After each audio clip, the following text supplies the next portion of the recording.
7th class बेटा lesson number 5 read करेंगे। ये हमारी पोइम है the hunter and the deer. शिकारी, हंटर का मतलब और डियर का मतलब हिरन। बेटा हमने जो लेसन 4 तक किए हैं उसमें फर्स्ट पोइम हमारी ट्रेन्स थी। अब सेकंड पोइम आई है हमारी the hunter and the deer. जब भी आपने कॉपी पे काम करना है तो आप बेटे पोइम नंबर 2 और लेसन नंबर 5 लिखोगे, ठीक है। इससे आपको आसानी रहेगी पेपरों में, क्योंकि पेपर में पोइम्स के क्वेश्चन अलग आते हैं और लेसन्स में से अलग आते हैं। अब बेटे लेसन रीड करने से पहले रीड करने से पहले हम कुछ वर्ड्स के स्पेलिंग देखेंगे, प्रोनाउंसिएशन देखेंगे। जर्नी का मतलब बेटे होता है यात्रा, प्ले का मतलब होता है रिक्वेस्ट, बक होता है बेटे नर डियर जिसको हम मेल डियर कह देते हैं, डो DOE डो होता है फीमेल डो, फीमेल हिरन जिसको बोलते हैं। फॉन बेटे होता है डियर का बच्चा, बीस्ट होता है खूंखार। अब देखो बेटे हम पोइम से पिक्चर से देखते हैं। ये जो है बेटे ये बक है, यानी ये बक डियर है, नर हिरन है, और ये मादा है। ये डो है जिसको डो बोला गया है। ये दोनों फादर मदर हैं और ये इनका बच्चा है फॉन। फॉन बोलते हैं हिरन के बच्चे को। बेटे ये कोई नाम नहीं है, ये सिर्फ अगर हमने नर हिरन है तो हमने बक यूज़ करते हैं, और अगर वो फीमेल है तो हम डो का यूज़ करते हैं, और हिरन के बच्चे को हम फॉन कहते हैं, FAWN फॉन। ये बेटे हंटर है, पोइम में शिकारी है जिसने अपनी बंदूक उठाई हुई है। अब पोइम रीड करते हैं। The hunter and the deer. Hunter मतलब शिकारी, डियर मतलब हिरन। The hunter went on a journey. जो शिकारी है वो एक यात्रा पे जाता है। जर्नी का मतलब बेटे होता है यात्रा, हंटर मतलब शिकारी। अब वो शिकारी है तो वो कहाँ यात्रा के लिए जाएगा? जंगलों में, वो जंगल में जाता है। To find some deer meat, मांस इकट्ठा करने के लिए हिरन का। ही सॉ अ बक, वो एक बक को देखता है, BUC के बक। बक बेटे मैंने आपको पहले ही बता दिया क्या होता है, नर हिरन, ठीक है, जिसको मेल डियर बोलते हैं। And looked into his eyes, और उसकी आंखों में देखता है। ही सॉ अ प्ली, उसकी आंखों में एक विनती नज़र आती है, उसको रिक्वेस्ट आती है। The buck begging for his life, जो हिरन है, नर हिरन है, जो वो अपनी ज़िंदगी के लिए भीख मांग रहा है। बैगिंग का मतलब होता है बेटा भीख मांगना। A doe and a fawn came from behind. Doe अब कौन है आपको पता होगा, मैंने बताया। अ डो क्या होता है, डो यहाँ पे भी बताया था बेटे। डो जो है वो बक की वाइफ है, यानी कि वो फीमेल डियर है, मादा हिरन है। एंड अ फॉन, अब फॉन कौन है? फॉन बक और डो का बच्चा है। केम फ्रॉम बिहाइंड, वो पीछे से आते हैं। Needing the buck in their lives, वो शिकारी उनको देखता है जब दोनों को, तो उसे ऐसा फील होता है needing the buck in their lives, कि उनकी ज़िंदगी में जो बक है, यानी जो उसका हस्बैंड है, और ये जो फॉन है इसका जो फादर है, उनकी कितनी वैल्यू है, कितनी जो उसकी लाइफ में उनकी ज़रूरत है। The Hunter knew what he came for and raised his gun.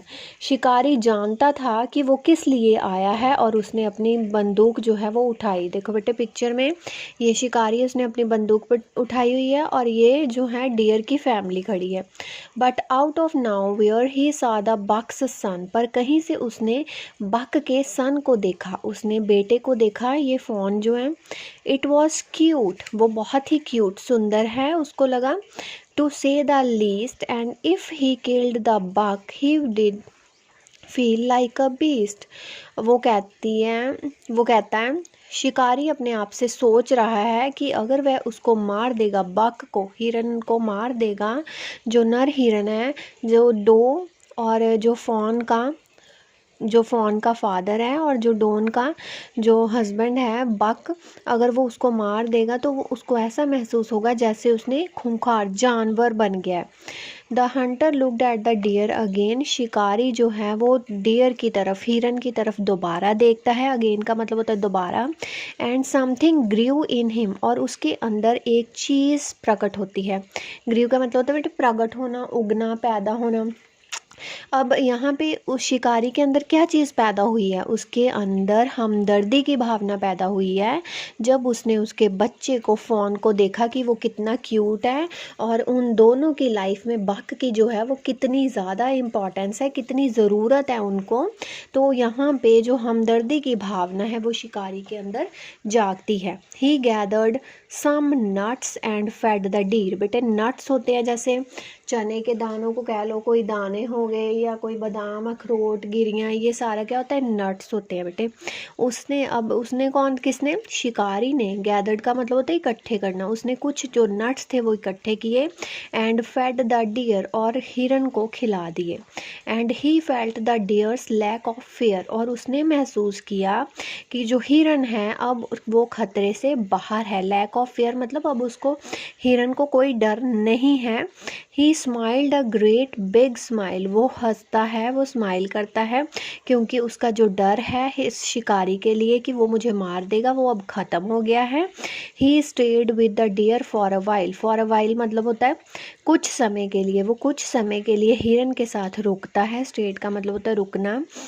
And he went home feeling great, और वो घर वापस चला जाता है अच्छी फीलिंग्स के साथ। उसके अंदर हमदर्दी की भावना आई कि उसने उनको देख के फील किया कि उनकी लाइफ में उनकी कितनी इंपॉर्टेंस है। वो तो मारने आया था, उसका मांस लेने के लिए आया था, पर उनको देख के यहाँ पे उसमें हमदर्दी की भावना जागती है और वो ऐसे ही घर वापस चला जाता है उसको मारे बिना। तो बेटे ये लास्ट में देखो अनोनिमस लिखा हुआ है। अनोनिमस का मतलब होता है पोइट। पोइट मतलब बेटे यहाँ पे क्या है, लास्ट में पोइट नेम लिखा होता है। पोइट का मतलब ये है अनोनिमस। अनोनिमस का मतलब होता है नॉट नोन, कि जिसका पोइट जो है हमें नहीं दिया हुआ, अज्ञात, कि हमें पोइट नहीं दिया हुआ, पोइट का नाम नहीं है कोई, उसको हम एनोनिमस लिखते हैं। तो ये बेटे हमारी पोइम थी। आई होप सभी बच्चों को समझ आई होगी। अब इसके क्वेश्चन आंसर मैं भेजूंगी तो आप सभी बच्चे करेंगे कॉपी पे और लेसन नंबर 5 लिखेंगे और पोइम नंबर 2